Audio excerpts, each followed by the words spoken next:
नमस्कार मित्रों, एक बार फिर से आपका स्वागत है।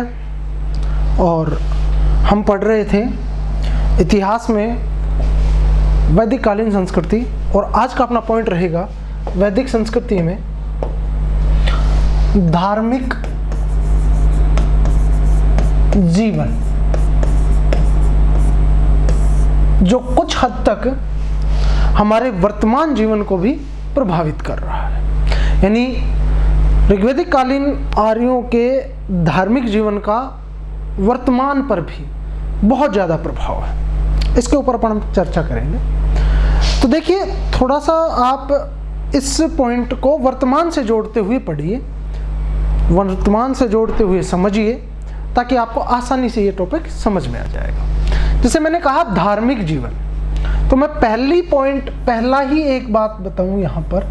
मैंने कहा प्रकृति, यानी उस समय आर्यों के जीवन में प्रकृति का सर्वाधिक महत्व था। यानी उन लोगों ने क्या किया, प्रकृति का दैवीयकरण किया। इस बात से क्या समझे कि प्रकृति को ही उन लोगों के द्वारा देवता मान लिया गया।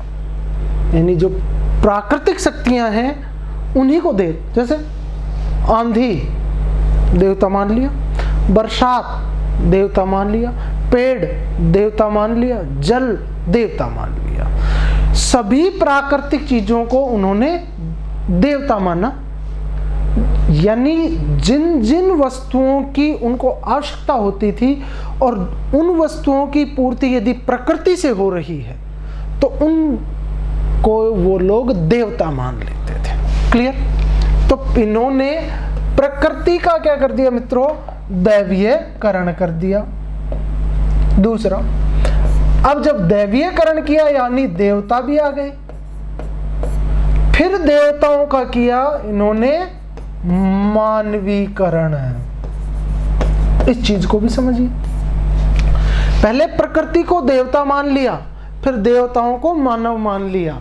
यानी इन्होंने दिमाग लगाया, अच्छा ये देवताओं का राजा होगा तो इंद्र, तो ऐसे उन्होंने कल्पना की कि उसके सर पे इस प्रकार से मुकुट होगा, उसके ऐसे ही नाक, ऐसे ही आँख, ऐसे ही मुंह होगा, लेकिन सर पे मुकुट होगा, उसका ऊंचा सिंहासन होगा। ऐसे कल्पना की इन्होंने, और कल्पना में जैसा खुद का रूप था उसी प्रकार का देवताओं का रूप मान लिया। ये दो चीजें इंपॉर्टेंट हैं कि प्रकृति का दैवीयकरण किया और उसके बाद में देवताओं का मानवीकरण किया। एक चीज। दूसरी बात, आर्यों ने बहुदेववादी, आर्यों के बारे में कहा गया कि ये बहुदेववादी थे। यानी इनके कोई एक देवता नहीं है, अनेक देवता थे। और हमें उल्लेख मिलता है कि 33 कोटि देवी देवता। अब कई इसका अर्थ लगा देते हैं, बोलो साहब 33 करोड़ की बात कर रहे हैं। अरे भैया, उस समय 33 करोड़ तो पूरे विश्व की जनसंख्या ही नहीं थी, तो इतने देवता हो सकते क्या? नहीं। यहाँ पर करोड़ नहीं है, कोटि का अर्थ यहाँ पर प्रकार लिया गया है। यानी देवताओं के कितने देवता माने इन्होंने अपने? 33 प्रकार के देवता माने, बहुदेववादी थे। क्लियर? अगली बात, ये जो उपासना करते थे, इन लोगों की जो उपासना थी, यह उपासना जो थी यह प्रवृत्ति मार्गी थी। इसको अभी समझेंगे हम, प्रवृत्ति मार्ग को समझेंगे। देखिए, दो प्रकार के मार्ग बताए, एक तो प्रवृत्ति मार्ग और एक निवृत्ति मार्ग। या तो व्यक्ति उपासना करेगा प्रवृत्ति के लिए, या फिर व्यक्ति उपासना करेगा निवृत्ति के लिए। प्रवृत्ति का मतलब इसी जन्म में, जैसे जो अपन जी रहे हैं, इसी जन्म में सुख सुविधाओं को प्राप्त करने के लिए उपासना करना। और निवृत्ति मार्ग का अर्थ हुआ मरने के बाद पुनर्जन्म अच्छा हो या मोक्ष प्राप्त हो जाए, उसके लिए उपासना करना, वो होगा निवृत्ति मार्ग, यानी मरने के बाद। तो इनकी उपासना कैसी थी? प्रवृत्ति मार्गीय, यानी इसी जन्म से संबंधित, इसी जन्म में। और इसी जन्म में इनको क्या चाहिए, ये मिटा देता हूं इधर से। इसी जन्म में क्या चाहिए इनको? इनको खाना चाहिए, इनको गाय चाहिए, इनको सुख सुविधाएं चाहिए।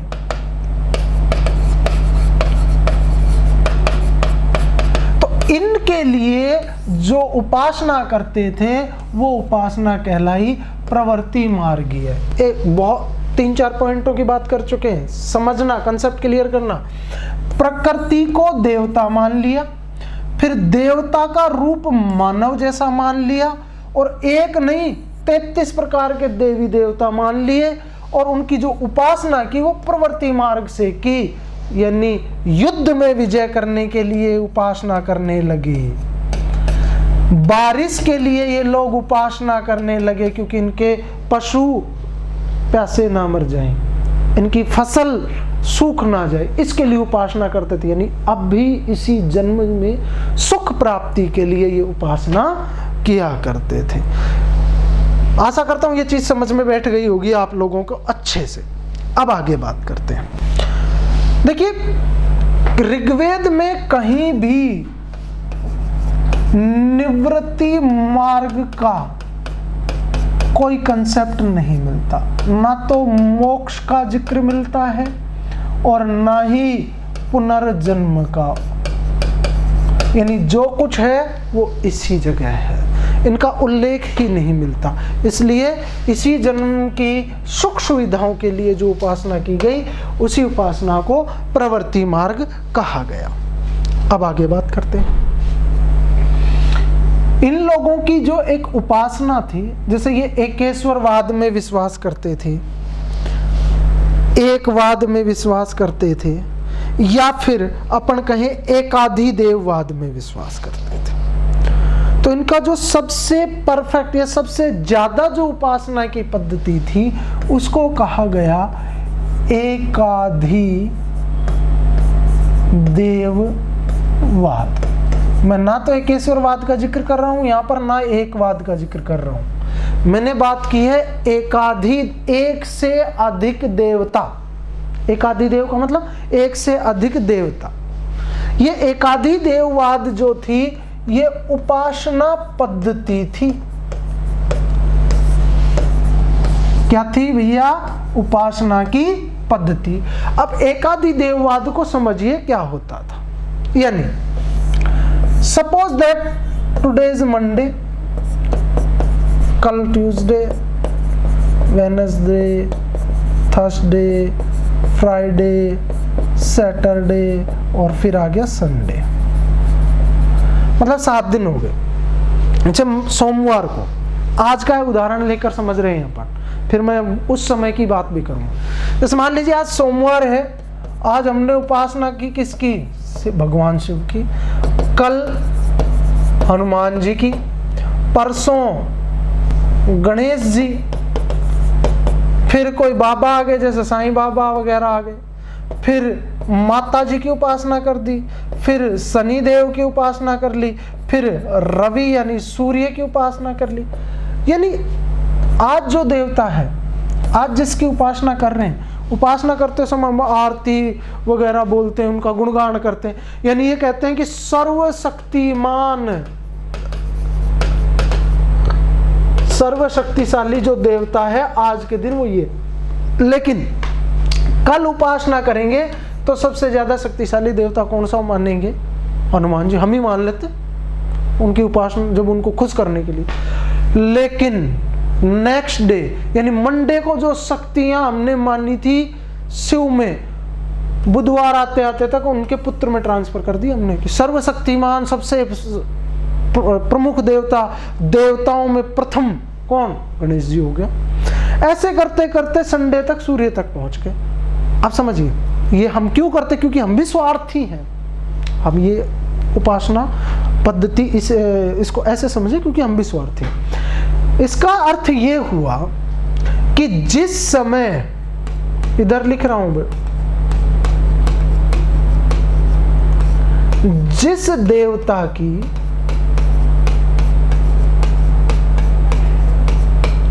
उपासना की जाए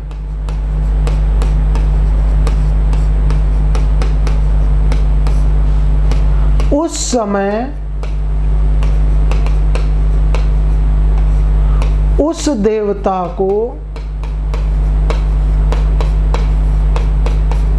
सर्वशक्तिशाली,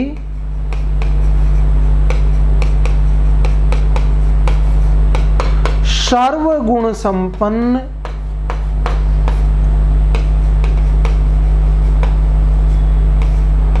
मानना, यही क्या कहलाया? एकाधि देववाद। क्लियर? अब जब एकाधि देववाद के बारे में एक विद्वान हुए जिनका नाम था मैक्स मूलर, ध्यान दीजिए, अपन ने पहले क्लास में इसके बारे में बात की थी कि मैक्स मूलर ने कहा कि ये लोग मध्य एशिया से आए थे और उनका तर्क सर्वाधिक मान्य भी है। तो मैक्स मूलर ने कहा कि ये जो पद्धति है यह है हीनोथिज्म, और हीनोथिज्म मतलब अवसरवादिता, यानी जिस समय जो देवता की उपासना कर रहे हैं उस अवसर का लाभ उठाकर उसकी मतलब तारीफ कर दी हमने। समझ रहे? हम भी यही करते हैं। राम आया, राम की बढ़ाई, कल राम की जगह श्याम आया तो श्याम की बढ़ाई, परसों गीता आई तो गीता की बढ़ाई, अगले दिन सीता आई तो सीता की बढ़ाई। वही काम हम करते हैं और इसको क्या कहा गया? अवसरवादिता। और इसे ही मैक्स मूलर ने हीनोथिज्म नाम दिया, जिसे एकाधि देववाद कहा जाता है। बात समझ में आ गई? जिस समय जिसकी उपासना करें उस समय वही सबसे शक्तिशाली देवता माना जाए। ये इनकी उपासना पद्धतियां हो गई। अब उपासना में ही एक चीज का जिक्र और कर दें। उपासना का जो माध्यम था, उपासना का माध्यम था इनका यज्ञ। क्या था? उपासना का माध्यम यज्ञ, यानी यज्ञों के माध्यम से उपासना करते थे। और इनके जो यज्ञ थे वो यज्ञ लेन देन पर टिके थे।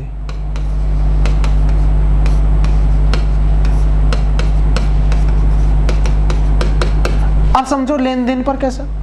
मंदिर में जाते हो, जैसे ही सामने गए, सामने दान पेटी होती है और अपन उसमें पैसे डालते हैं। क्यों? क्योंकि हम ऐसा मानते हैं कि हम भगवान को चढ़ाएंगे, भगवान कई गुना करके हमें वापस दे देगा। ये इसी लेन देन की प्रक्रिया का एक रूप है। यानी हमें भगवान से, ईश्वर से जिस चीज की आवश्यकता होती है हम भगवान को वही चीज पहले देते हैं और ऐसा मानते हैं कि इससे भगवान खुश होकर के हमें कई गुना देगा। इसलिए मंदिरों में करोड़ों का चढ़ावा आ रहा है आज। समझ रहे हैं बात? भगवान को उनकी जरूरत थोड़ी है, लेकिन ये लेन देन पर टिका है। कैसे? इनका यज्ञ भी किस पर टिका होता था? लेन देन पर। समझिए, इन लोगों को सर्वाधिक आवश्यकता होती थी खाद्यान्न की, और इनका प्रमुख खाद्यान्न था जौ। दूसरा, इन लोगों को सर्वाधिक आवश्यकता थी गायों की, यानी दूध, दही, घी। ये गाय से ये तो मिलते हैं, हाँ, गोमूत्र भी मिलता है, वो उसकी बात नहीं कर रहा, है ना।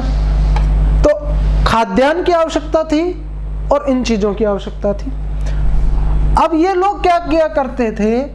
जब उपासना करते थे, यानी जिस समय यज्ञ किया करते थे उस समय जो यानी खाद्यान्न,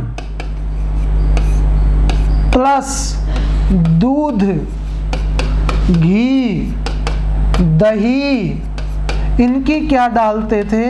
हवी डालते थे। हवी यानी आहुति डालते थे। किसमें? यज्ञ में। एक बात। दूसरी बात, यज्ञ का जो सबसे प्रमुख देवता होता था वो देवता होता था अग्नि। कौन सा देवता? अग्नि। अग्नि देवता का मैं यहाँ पर एक बार जिक्र कर देता हूँ, फिर दोबारा बात बता दूंगा। अग्नि देवता को मध्यस्थ देवता कहा गया है। कैसा देवता? मध्यस्थ, मीडिएटर। यानी दूसरी बात, अग्नि देवता जो थे वो देवताओं के पुरोहित भी हैं।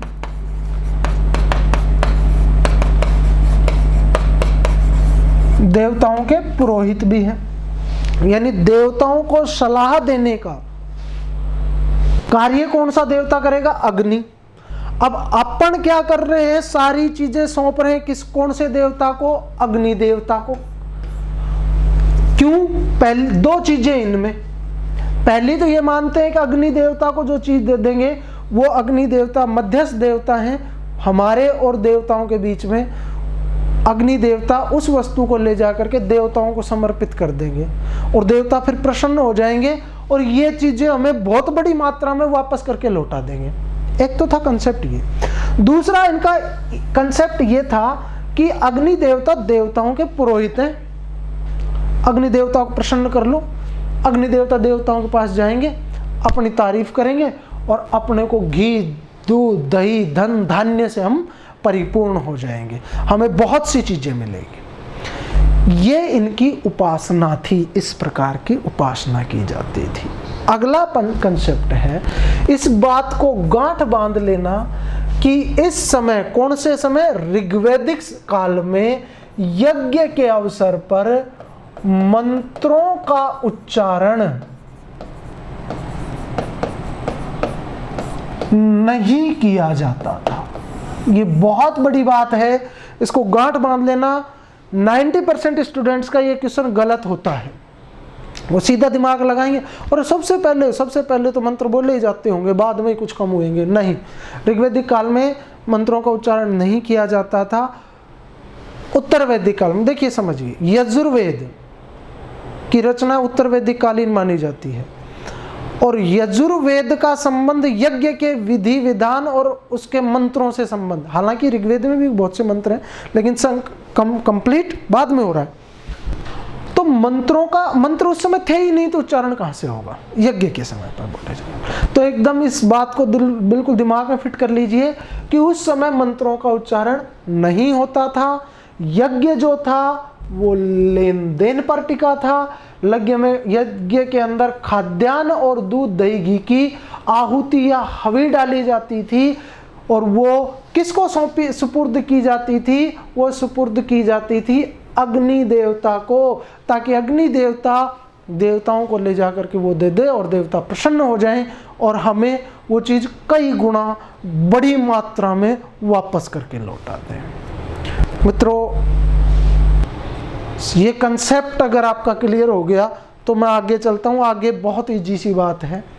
अब इस चीज़ को आप समझ चुके होंगे, हिनोथिज्म को भी समझ चुके होंगे और उनकी उपासना के माध्यम यज्ञ के बारे में भी आप अच्छे से समझ गए होंगे।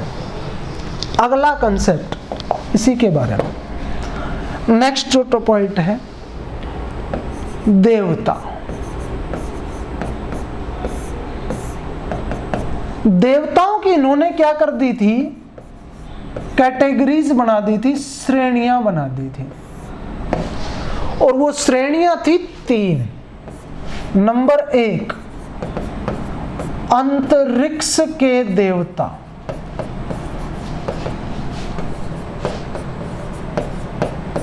नंबर 2, आकाश के देवता।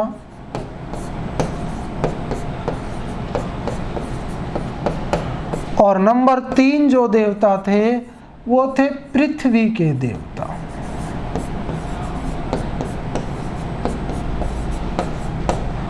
अंतरिक्ष के देवता, आकाश के देवता और पृथ्वी के देवता, ये कैटेगरीज बनाई गई थी इन लोगों के। बनाते बड़े तेज आदमी थे।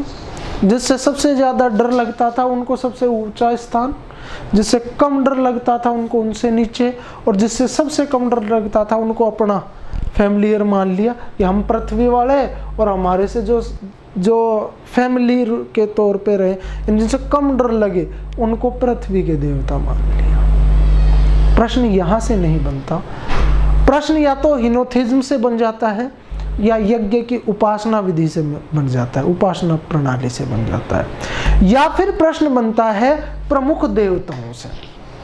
जैसे अगला अपना जो पॉइंट रहेगा वो रहेगा ऋग्वैदिक कालीन प्रमुख देवता, और प्रमुख देवताओं के ऊपर अब चर्चा करेंगे। जैसे नंबर 1 देवता इंद्र, सबसे प्रमुख, सबसे महत्वपूर्ण देवता।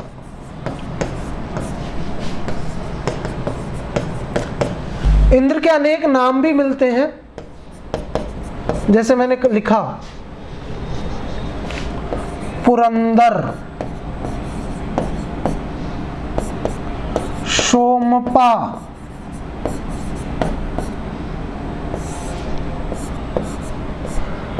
रथेष्टु,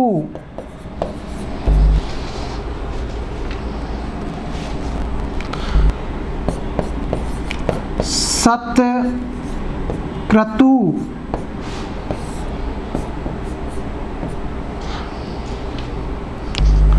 मध्वा।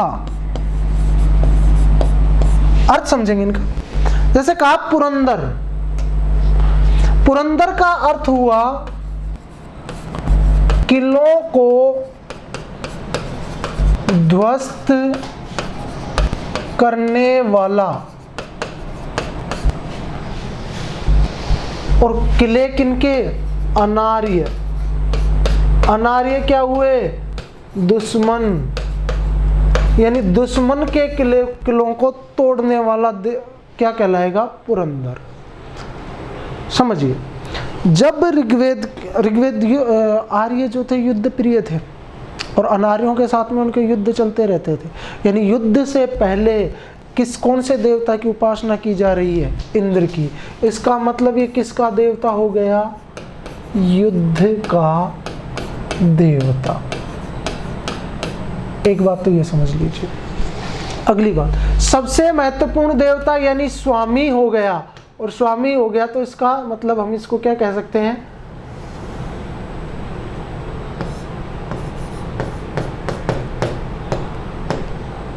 देवताओं का राजा भी कह सकते हैं।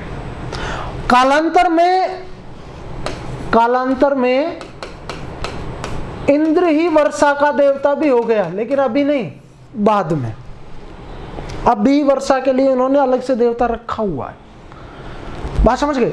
किलों को ध्वस्त करने वाला यानी युद्ध का देवता हुआ, और वह इस बात का हम अर्थ वहां भी जब सिंधु घाटी सभ्यता पढ़ रहे थे वहां भी हमने ये अर्थ लगाया था। एक बात समझी थी कि सिंधु घाटी सभ्यता के लोगों के पतन के प्रमुख कारणों में आर्यों का आक्रमण था, और आर्यों के द्वारा उस सभ्यता का पतन किया गया था, जिसका एक एग्जाम्पल हमने देखा था। उस बात की पुष्टि करने के लिए एक बात की थी, और वो बात क्या थी कि इंद्र को क्या कहा गया है? पुरंदर। अगला सोमपा, सोम रस का पान करने वाला।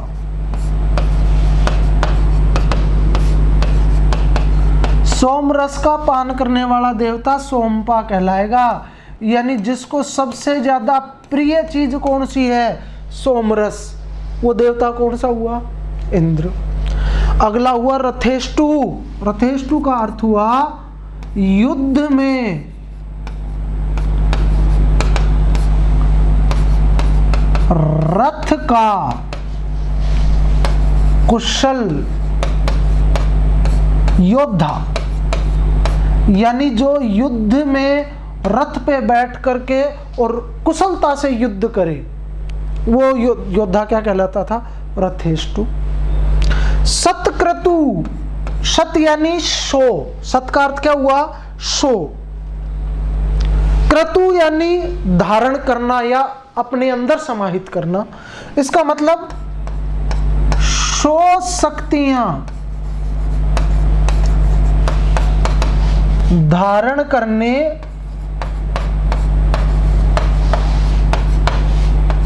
वाला, शो शक्तियां धारण करने वाला देवता कौन सा? इंद्र।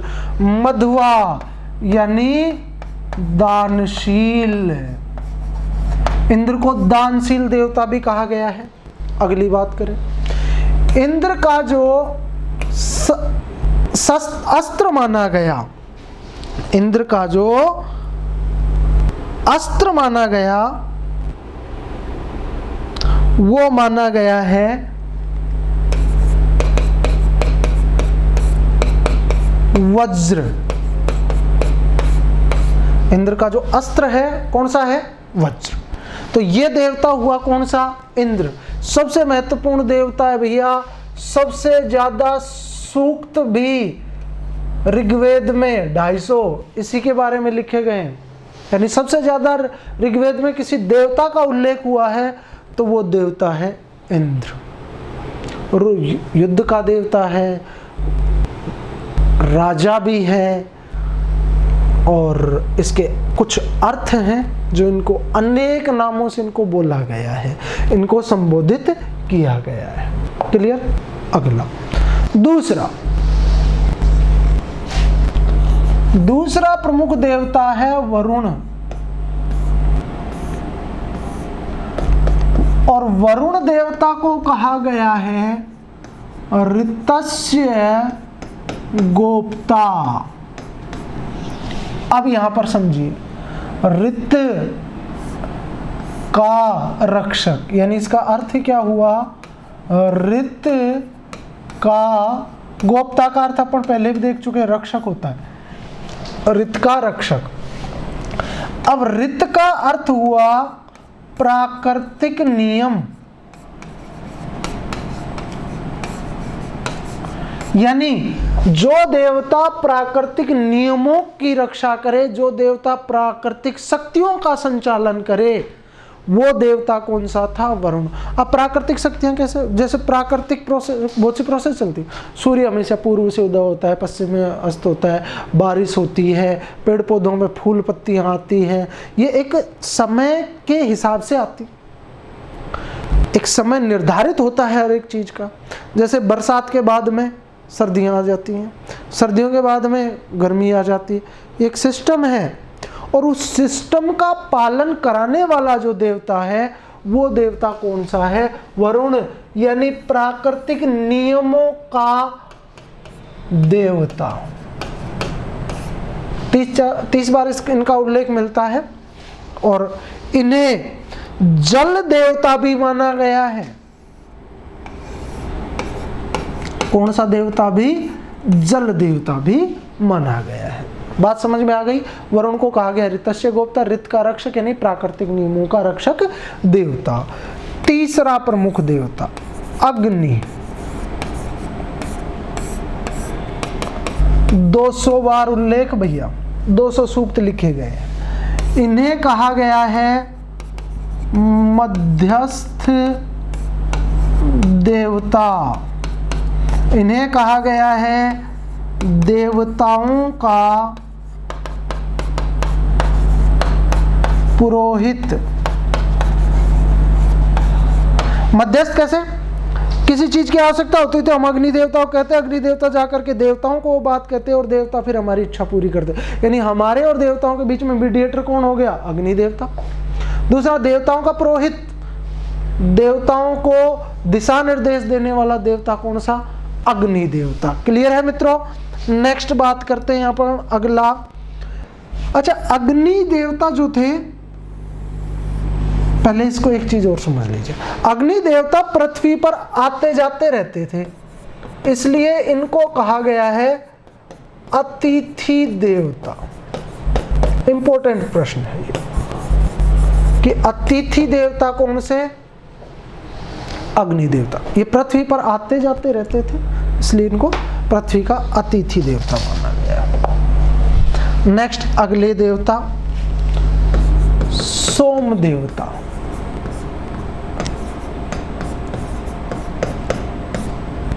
कौन से देवता? सोम देवता।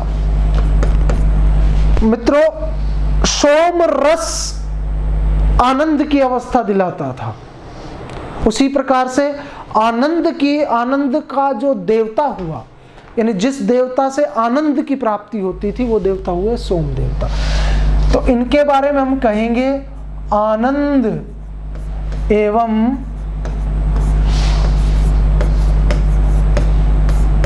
उल्लास के देवता।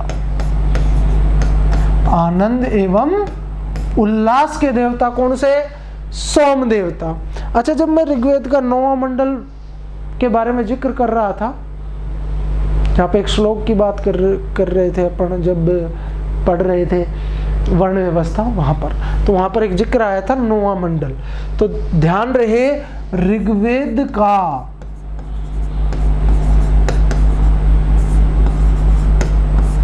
9वां मंडल, कौन सा मंडल? 9वां मंडल पूर्णतया कौन से देवता को समर्पित है? प्रश्न बहुत बार आ चुका है कि सोम देवता को ऋग्वेद का कौन सा मंडल? तो 9वां मंडल समर्पित है। यानी 9वें मंडल में सबसे ज्यादा, सबसे इंपॉर्टेंट, सबसे महत्वपूर्ण देवता जिसका जिक्र हुआ है वो देवता कौन सा है? सोम देवता। अगले देवता सूर्य। देखो यहां पर तीन कंसेप्ट हैं।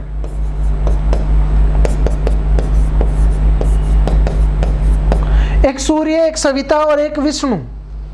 सूर्य, सविता और विष्णु, इन तीनों का थोड़ा थोड़ा अंतर है, समझिए। सूर्य देवता दिन में दिखाई देने वाला,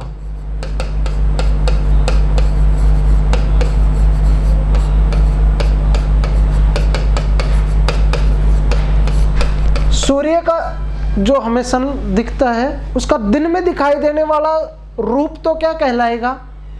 सूर्य। सविता संपूर्ण रूप, जो दिखाई भी दे रहा है और नहीं भी दिखाई दे रहा, यानी रात के अवसर पर भी हम सविता की उपासना कर सकते हैं। और सूर्य के जो क्रियाकलाप हैं, सूर्य के क्रियाकलाप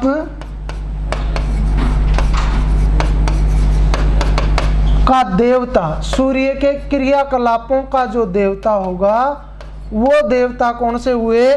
भगवान विष्णु। यानी एक जैसे तीन देवता हुए।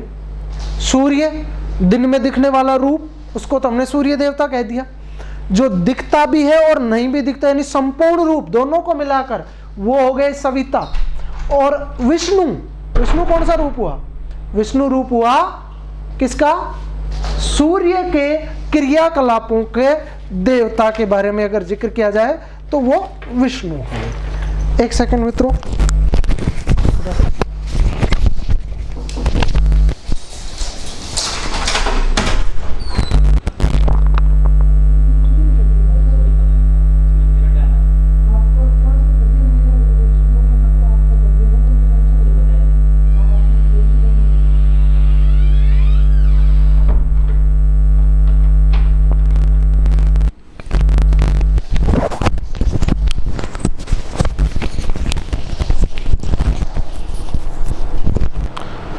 सॉरी डिस्टरबेंस के लिए, कुछ समस्या हो गई थी टेक्निकल टीम के सदस्यों द्वारा।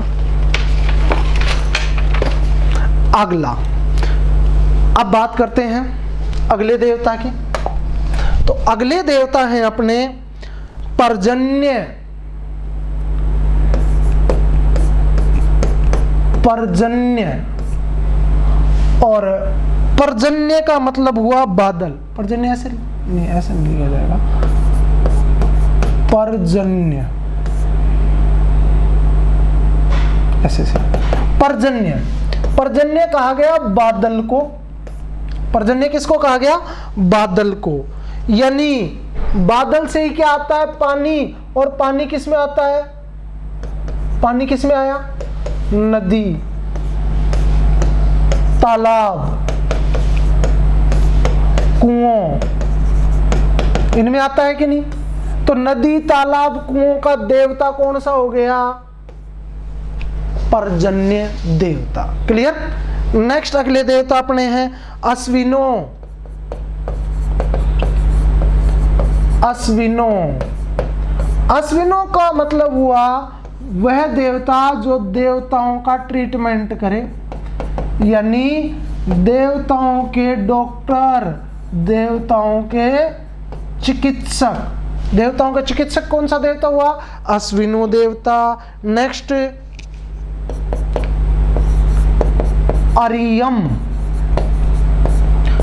अरियम समझिए, जब कोई विवाह होता है तो उसमें दोनों पक्षों के बीच में क्या होता है? समझौता। समझौते को क्या कहते हैं? संधि। यानी विवाह एवं संधि का देवता। विवाह एवं संधि का देवता कौन सा हो गया? अरियम। अगला नेक्स्ट देवता पूषण। पूषण हो गया अपने पशुओं के देवता। पूषण किसके देवता हो गए? पशुओं के। ध्यान रहे, उत्तर वैदिक काल में पूषण को शूद्रों का देवता मान लिया गया था, और अभी पूषण पशुओं के देवता हैं। एक कंसेप्ट और भी पूछ लिया जा चुका है कि वह कौन सा देवता था जिसके रथ को बकरे खींचते थे। यानी पूषण जो देवता था, पूषण देवता के रथ को किनकी सहायता से खींचा जाता था? बकरों की सहायता से खींचा जाता था। क्लियर? पर्जन्य यानी बादल, पानी, नदी, तालाब, कुओं का देवता। अश्विनो देवताओं का डॉक्टर। अर्यम विवाह एवं संधि का देवता। पूषण पशुओं का देवता। और जो कालांतर में किसका देवता हो गया फिर? पशुओं का देवता, नो सॉरी शूद्रों का देवता। नेक्स्ट मरुत।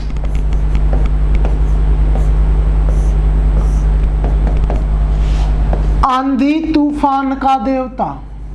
आंधी तूफान का देवता। आंधी तूफान का देवता। अच्छा, मरुत के लिए कहा गया है कि मरुत जो था वो रुद्र का पुत्र था, और रुद्र का संबंध भी क्रोधित, रुद्र देवता की जो प्रकृति थी वो भी क्रोधित होने की थी, और मरुत उन्हीं का पुत्र है। तो इसका मतलब मरुत को जब गुस्सा आता है तब पृथ्वी पर आंधी और तूफान चलने लग जाते हैं, ऐसी अवधारणा थी, अवधारणा मानी जाती थी। तो मरुत कौन सा देवता हो गया? आंधी और तूफान का देवता। नेक्स्ट देवता जिक्र करें अपन, अब देवियां आ जाएंगी। उषा। उषा प्रातः काल की देवी। प्रातः काल की देवी। प्रातः काल की देवी कौन सी हुई? उषा। नेक्स्ट अरण्यानी, यानी जंगल की देवी। अरण्यानी जंगल की देवी। इला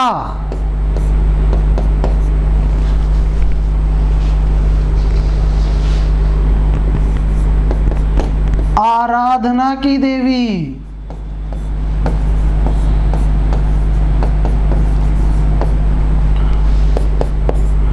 सरस्वती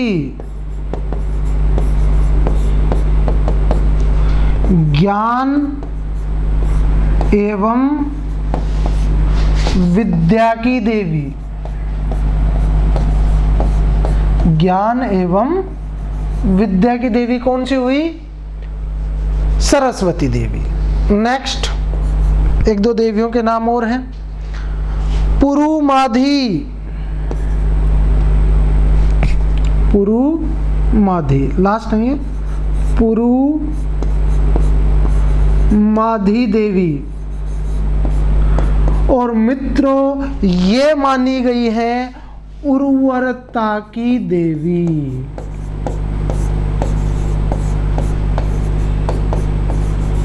कई बार देवियों से भी पूछ लेता है कि ये कौन कौन सी देवी की उपासना किस लिए की जाती थी, तो उषा हो गई, अरण्यानी हो गई, इला हो गई, सरस्वती हो गई, पुरुमाधी हो गई। इन देवियों की प्रमुखता से उपासना की जाती थी उस समय। क्लियर? तो आपको ये कंसेप्ट क्लियर हो गया होगा कि बहुत से देवताओं की तो वो लोग उपासना करते थे, अलग अलग समय पर अलग अलग देवता की उपासना करते थे, और वो देवता उनको अलग अलग सुख सुविधाएं प्रदान करते थे। तो ये था अपना ऋग्वैदिक आर्यों का, ये जो पॉइंट था वो ऋग्वैदिक आर्यों की धार्मिक स्थिति से संबंधित था। अब जैसे जब उत्तर वैदिक काल आएगा तो उत्तर वैदिक काल में इसमें बहुत से परिवर्तन हो जाएंगे, और जो परिवर्तन होंगे उनको अपन वहां पढ़ लेंगे, और बाकी सभी देवता सेम टू सेम रहेंगे। तो आशा करता हूं आप लगे हुए होंगे